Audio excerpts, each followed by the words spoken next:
It's that time again, guys. Much like the previous one marvelous scene and one excellent scene, Nando V Movies has banded together with a bunch of other YouTubers to make video essays on villains, properly titled One Villainous Scene. You see where the name comes from. Choosing a villain and a scene for this villain is actually particularly hard, but I think I found on one that is not only a great villain, but also someone who isn't really talked about as much. So this video, I'm going to be talking about one of the best supervillains in film of all time, featuring one of the best superhero movies of all time. No, not that one. Not that one. Definitely not that one. Close, but not that one. Yes. Today I'm going to be talking about Dr. Otto Octavius from Sam Rami's Spider-Man 2. Now, honestly, I can do an entire analysis on this entire movie. And I actually plan on doing it not just for this movie, but for every Spider-Man movie ever. But today we're going to talk about just this one particular scene. We're talking about the birth of Dr. Octopus. Now, there's a saying from this guy whose name I honestly can't remember off the top of my head about what you need to do when writing a superhero origin. And what he says is you need to tell the audience what makes a character super and what makes a character a hero. And that's what I'm going to be talking about in this video. We're going to be talking about when Dr. Otto Octavius actually becomes a villain. Not the scene where he gets his arms, but the scene where he kills all the doctors in the hospital. Well, his arms do, technically. Now, before we get into the scene, I'm actually going to set up the context for this scene. Pizza time.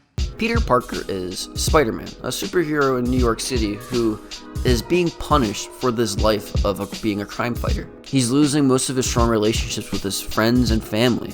He can't keep a job, and he's failing college. Then comes Dr. Otto Octavius, a physicist who is a happily married man, and is also like an idol to Peter.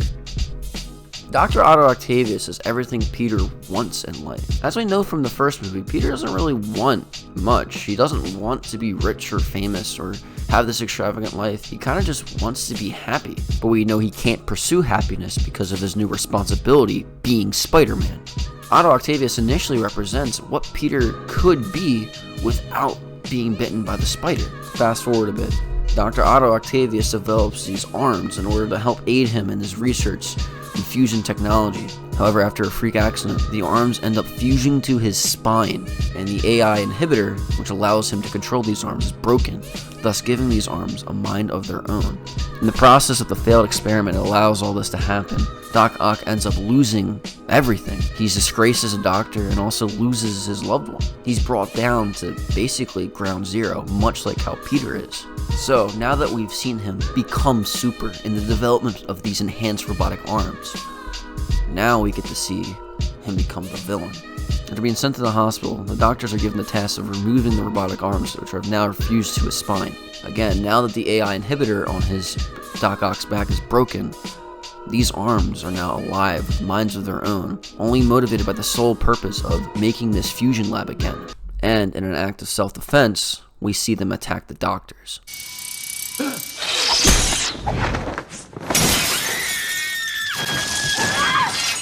The first thing worth mentioning about this scene is how absolutely violent it is. For those of you who don't know, Sam Rami actually made the Evil Dead movies, and this movie screams Evil Dead. The Evil Dead was Sam Raimi's first feature film, and it was a horror movie made in the early 80s, and it is really low budget, but is really good. In addition to the way that this scene is shot, Sam Rami also adds something else to build even more tension.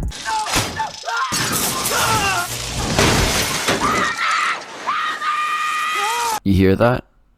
That's right. There's no music. The only thing that the audience can hear are the noises that the arms make while they attack and the screaming of the victims. This is a lot different from the first movie's previous villain, the Green Goblin, who only really killed people in explosions from a distance. And the times we did see him kill people, it was in a really cartoonish way. Doc Ock is pretty freaking brutal in this scene. One small particular sequence in this entire scene that always stuck out to me ever since I was a little kid was right here, where the nurse is desperately clawing at the floor just so she hopes she doesn't die. And while all this is happening, Doc Ock is just sleeping.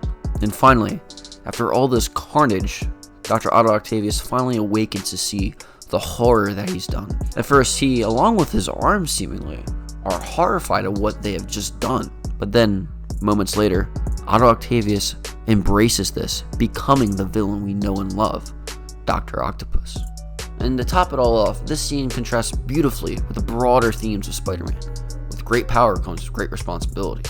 When Peter first gets his powers, he's a selfish prick. However, he learns that with his newfound powers, he needs to take the responsibility and help people.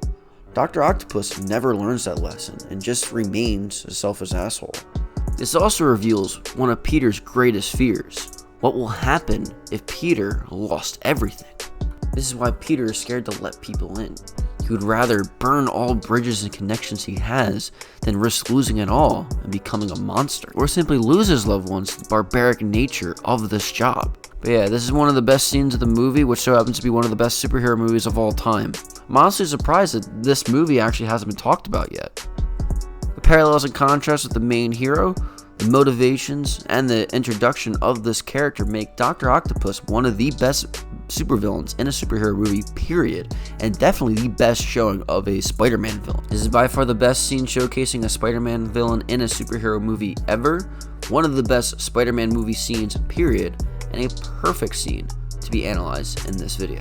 Thank you for everyone who watched this video, especially all the way to the end. Don't forget to check the link in the description, linking the entire playlist for one villainous scene. In addition, if you like what you see here, you should probably stick around. Leave a like, subscribe, and check out more of my content on my channel. In about 2 weeks' time, my Mortal Kombat review is about to be scheduled to release, so you can keep an eye out for that. And, as always, till next time.